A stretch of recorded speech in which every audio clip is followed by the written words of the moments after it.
மதுரையில் நிறைய படம் ஷூட் பண்ணியிருக்கேன். எனக்கு ரொம்ப ஞாபகமாக இருந்தது வந்து பன்னியாரம் பதினியும் நான் இங்கே ஷூட் பண்ணேன். அப்புறம் காப்பே ரணசிங்கம் கொஞ்சம் ஷூட் பண்ணேன். நிறைய படங்கள் மதுரையில் ஷூட் பண்ணியிருக்கேன். மதுரையிலேருந்து இங்கேருந்து கோடை தானே இல்லையா, பக்கம் தானே.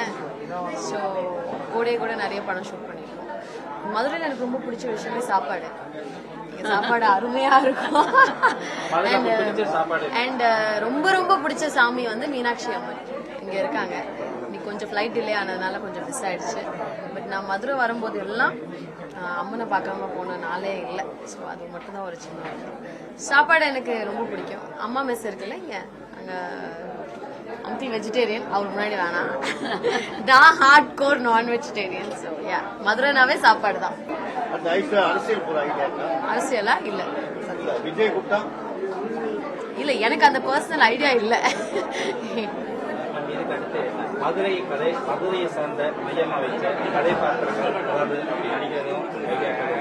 இல்ல, நான் அடுத்து பண்ற படமே வந்து ஒரு தேனியில நடக்கிற ஒரு ஸ்கிரிப்ட் தான். ரொம்ப இன்ட்ரெஸ்டிங்கா வந்திருக்கு. ஏன்னா தமிழ்ல வந்து நிறைய படங்கள் பண்ணியிருக்கேன். அண்ட் ஆடியன்ஸ்க்கு வந்து எப்பவுமே டிசப்பாயிண்ட் பண்ணாம நல்ல படங்களா, இப்ப கூட எல்லாருமே என்னை சந்திக்கும் போது காப்பே ரணசிங்கம் பத்தி பேசினாங்க, கிரேட் இந்தியன் கிச்சன் பத்தி பேசினாங்க. ஸோ நல்ல நல்ல படம் பண்ணணும், மக்களுக்கு வந்து நல்ல நல்ல கருத்துள்ள படமா பண்ணணும் தான் வெயிட் பண்ணி பண்ணுவோம். ட்ரெண்ட ஃப்ரெண்ட் ஆக்கிக்கோங்க. தந்தி டிவியின் சப்ஸ்கிரைபர்ஸ் அண்ட் ஃபாலோவர்ஸ் குடும்பத்துல நீங்களும் இணையுங்க.